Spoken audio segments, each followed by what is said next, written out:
हादसा या गहरी साजिश। बारामती के आसमान में खाक हुआ महाराष्ट्र का पावर सेंटर। अजित पवार की मौत पर उठा सबसे खौफनाक सवाल। 6 बार डिप्टी सीएम, चाचा से बगावत और अब दर्दनाक अंत।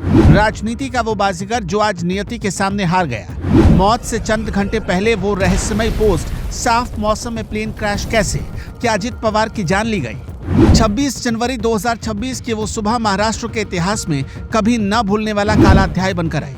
बारामती के आसमान में गंतव्य के बेहद करीब पहुंच चुका VSR वेंचर्स का चार्टर्ड लियरजेट 45XR विमान अचानक एक रहस्यमय हादसे का शिकार हो गया। लैंडिंग से महज कुछ पल पहले ATC से संपर्क टूटा और विमान सीधे जमीन पर आ गिरा। इस भीषण दुर्घटना ने न केवल एक सुरक्षित माने जाने वाले बिजनेस जेट की तकनीक पर सवाल उठाए, बल्कि महाराष्ट्र के उप मुख्यमंत्री अजित पवार की सुरक्षा, उनके भविष्य को लेकर पूरे देश को सन्न कर दिया।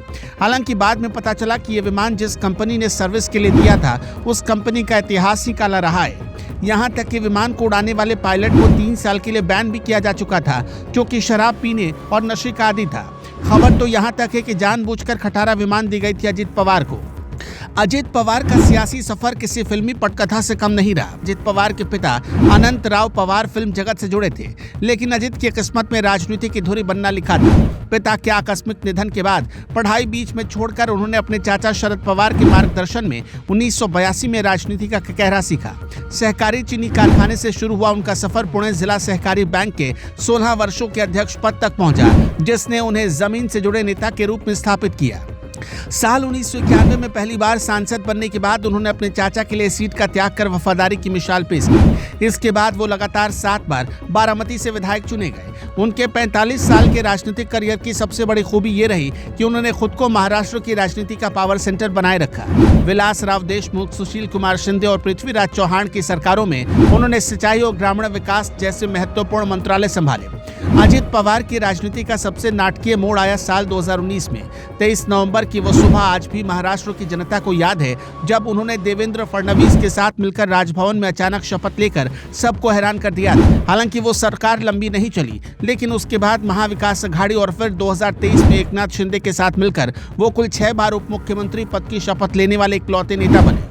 चाचा शरद पवार से बगावत कर अपनी अलग राजनीतिक लकीर खींचना उनके जीवन का सबसे साहसी और विवादित फैसला माना जाता है। उन्होंने साबित किया कि वो केवल शरद पवार के भतीजे नहीं, बल्कि खुद में एक संगठन है।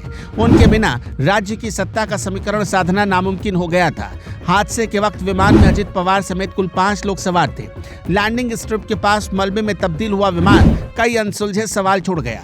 हादसे से ठीक पहले उनके सोशल मीडिया हैंडल से किया गया रहस्यमय पोस्ट और साफ मौसम में तकनीक का अचानक फेल हो जाना किसी गहरी साजिश की तरफ इशारा कर रहा है। अब महाराष्ट्र की राजनीति का वो अध्याय खामोश हो गया जिसने दशकों तक सत्ता की दिशा तय की थी। एक ऐसा नेता जो कभी हार नहीं मानता था, वो आज नियति के सामने हार गया। उनके पीछे पत्नी सुनेत्रा पवार और 2 बेटे पार्थ और जय पवार का परिवार रह गया।